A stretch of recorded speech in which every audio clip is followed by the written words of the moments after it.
Labour is promising to make Matariki a public holiday if re-elected. Jacinda Ardern was back on the campaign trail today, announcing the election pledge to an audience of tourism operators in Rotorua.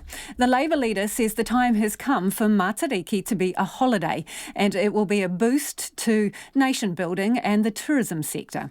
But other political parties disagree. Here's political reporter Yvette McCullough.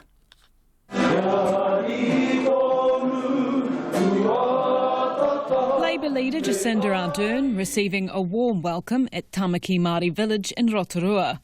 Chairman of the trust which owns the village, Ngāhi Bidwa, expressed his thanks to Ms Ardern for her government's COVID response with an intriguing metaphor. And we want to thank you for being an outstanding roadrunner and avoiding COVID coyote and avoiding all of the traps that have been set for you and for us as a country.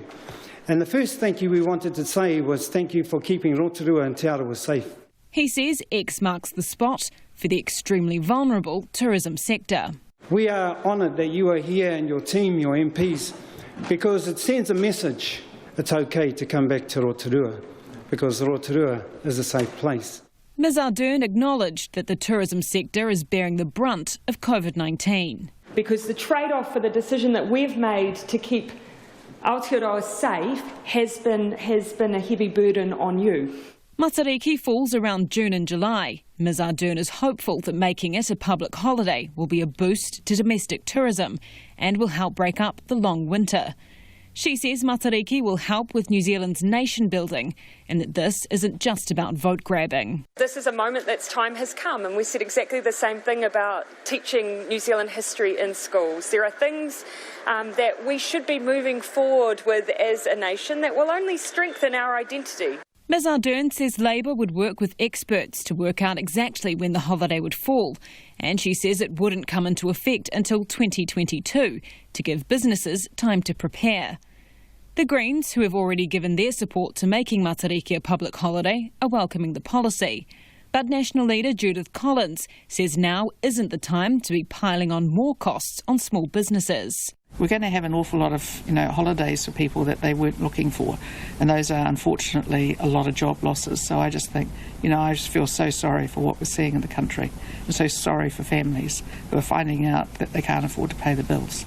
ACT leader David Seymour says Ms Ardern is in la-la land.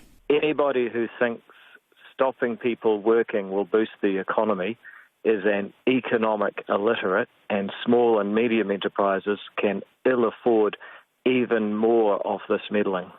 And he questioned why she would choose this as one of her first big campaign promises. It would be more honest for the Labour Party to say they have no policies than fly kites such as an additional public holiday as their first policy announced in an economic crisis.